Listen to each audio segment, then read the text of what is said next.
Entonces, si multiplicar por escalares resulta en polinomios, pues claramente, en particular,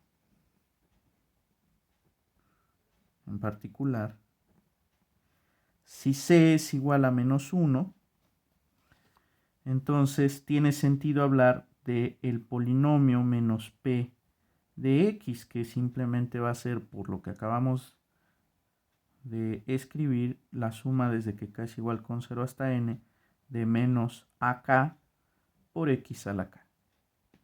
Y con esto es posible también definir la diferencia entre dos polinomios. Ahora, pues podemos hablar también acerca del producto de dos polinomios. Por ejemplo, tomar p de x otra vez en el conjunto de polinomios de grado n y q de x en el conjunto de polinomios de grado m. Considerando estos dos objetos, ¿qué pasa si yo hago p de x por q de x? P de x por q de x pues va a ser la suma desde que k es igual con 0 hasta n de ak por x a la k. Estoy pensando que este es p de x y vamos a multiplicarlo por la suma desde que k es igual con 0 hasta m de bk por x a la k. Para fijar ideas voy a expandir estas dos expresiones. Me queda a0 más a1x más a2x cuadrada más anx a la n, que multiplica a b0 más b1 por x más b2x cuadrada, así hasta bm por x a la m. Entonces analicemos. Podemos multiplicar a0 por cada uno de estos términos obteniendo lo siguiente.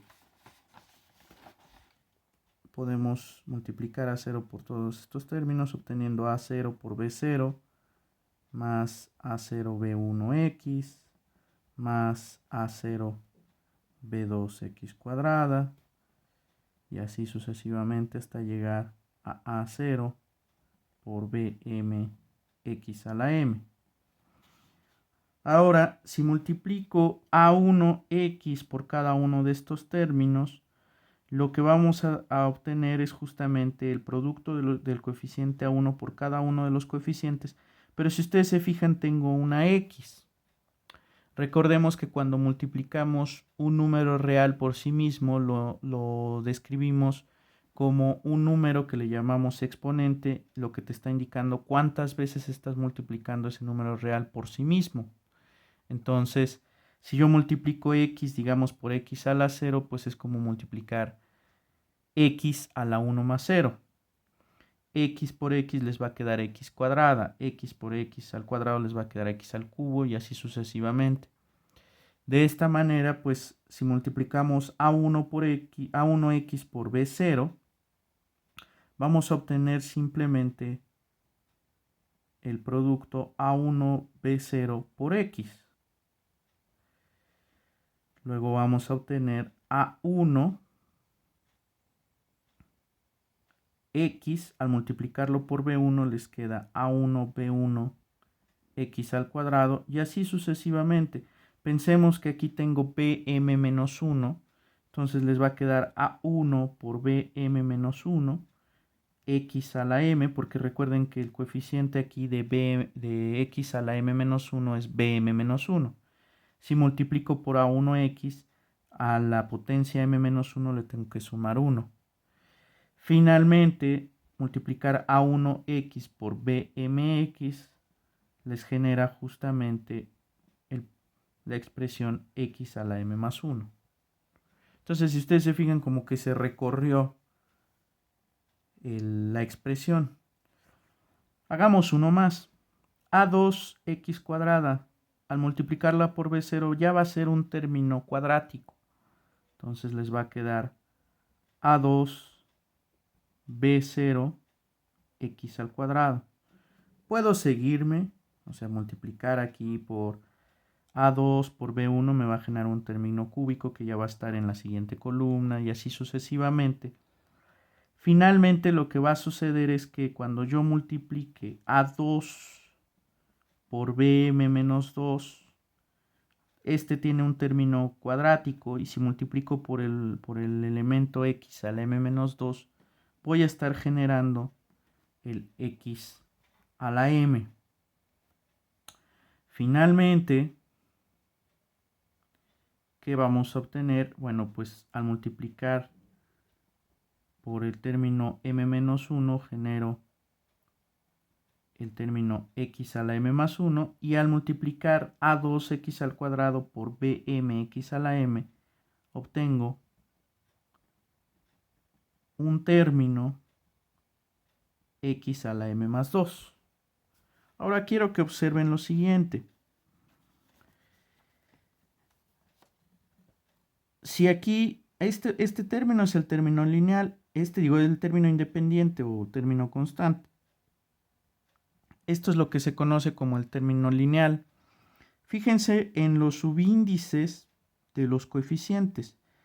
Los a's van a ir subiendo desde 0 hasta el número de la potencia en x.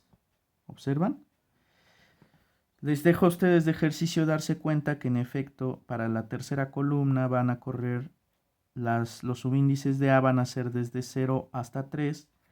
Y si ustedes se fijan, los subíndices de b bajan desde el número de la potencia correspondiente hasta 0.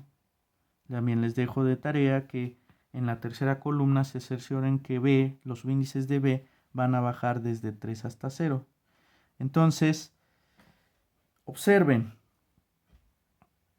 aquí uno podría suponer que va a correr A0, A1, A2, así sucesivamente hasta llegar, podría uno pensar, hasta AM, mientras que B va a bajar desde M hasta 0.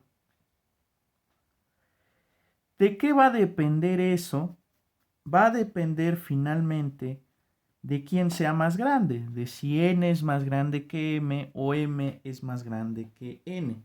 Finalmente, lo que quiero que se den cuenta es que esta expresión les va a quedar de la siguiente forma. Fíjense en la suma de los subíndices de los coeficientes a y los coeficientes b. Si suman 0 más 0 les da 0, que es la potencia correspondiente a x. En este caso, la potencia correspondiente a x en este caso es 0. O sea, 0 más 0 da 0. Si ustedes suman 0 más 1 o 1 más 0 les da 1, que es la potencia correspondiente a x.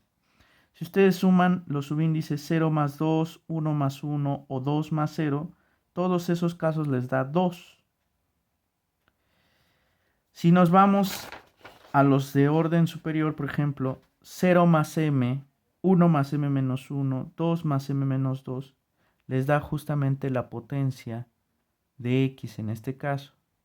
Entonces aquí, ojo, no he terminado, no habré terminado, aquí me faltan muchas cosas, pero podemos escribir la última parte, podemos poner AN B0 x a la n más AN B1 x a la n más 1 más, estoy multiplicando este término por todos estos.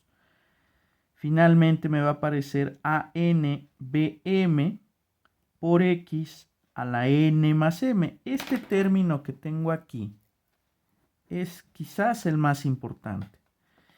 Sabemos que el grado de P y el grado de Q respectivamente son n y m, lo que quiere decir que AN y BM son distintos, al menos AN y BM son distintos de 0.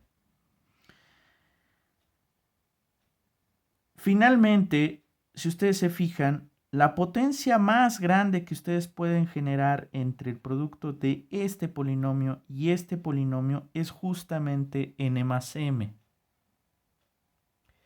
Todas estas observaciones finalmente las podemos describir de la siguiente manera. Podemos decir que vamos a tener un objeto de las siguientes características. Para empezar, la primera observación más importante es que el producto de dos polinomios vuelve a ser un polinomio. Pero ojo, el grado de los polinomios cambia. Si tienes un polinomio de grado n y lo multiplicas por un polinomio de grado m, lo resultante es un polinomio de grado n más m. Ahora, bueno, pues, ¿cómo se ven los CKs? Bueno, CK son las sumas de los productos, vamos a ponerle AI por BJ, donde I más J sea K. Esa es una forma muy simple de escribirlo. O sea, tomar los coeficientes A, multiplicarlos por los coeficientes B y darse cuenta que, que los subíndices de esos correspondientes coeficientes, al sumarlos, pues les tiene que dar la potencia a la que están acompañando. Entonces, ese va a ser el coeficiente justamente de la potencia en cuestión, y lo que les va a quedar como resultado pues es un polinomio de grado n más m. Otra operación que resulta ser interesante pues es la composición. ¿Qué pasa si ustedes tienen un polinomio de grado n y lo componen con un polinomio de grado m? Fíjense que vuelvo a insistir, el dominio de este tipo de funciones, dominio natural, es toda la recta real. Y su imagen, pues, va a ser finalmente un subconjunto de los números reales. Con lo cual, sí tiene sentido considerar la composición de dos polinomios. ¿Por qué? Pues porque si ustedes aplican un polinomio a un subconjunto de los números reales, les va a quedar un subconjunto de los números reales. Si están considerando el dominio del polinomio como toda la recta real, no importa, les va a quedar como codominio o más bien como imagen un subconjunto de los números reales, por lo cual a ese subconjunto de los números reales se le puede volver a aplicar una relación funcional de tipo polinómica. ¿Qué quiero decir con esto? Pensemos otra vez, P de X va a ser un polinomio de grado n y Q de X un polinomio de grado m. En ese caso, bueno, pues vamos a pensar que P de X es de la forma la suma desde que k es igual con 0 hasta n de AK por X a la K, mientras que Q de X es la suma desde que k es igual con 0 hasta m de BK por X a la K. Estas relaciones funcionales van a tener, ahora sí vamos a decir que toman valores, es decir, que su imagen está contenida en un subconjunto de los números reales. Entonces, o que la imagen de estas relaciones funcionales es un subconjunto de los números reales. Entonces, tiene sentido considerar la composición P seguida de Q. También va a tener sentido tomar la composición Q seguida de P. Esas se las dejo a ustedes de ejercicio. Entonces, recordemos que por definición de composición esto es Q de P de X. Y esto significa aplicar la relación funcional a la suma desde que k es igual con 0 hasta n de AK por X a la K. Recordemos que esto significa sustituir esta expresión en donde aparezca X en la expresión de Q. Entonces esto quiere decir que vamos a considerar la suma desde que k es igual con 0 hasta m de BK aplicado o multiplicado en este caso por la suma desde que k es igual con 0 hasta n de AK por X a la K. Entonces, ¿qué me está diciendo esto? Bueno, pues déjenme renombrar el subíndice y las potencias de esta expresión de aquí.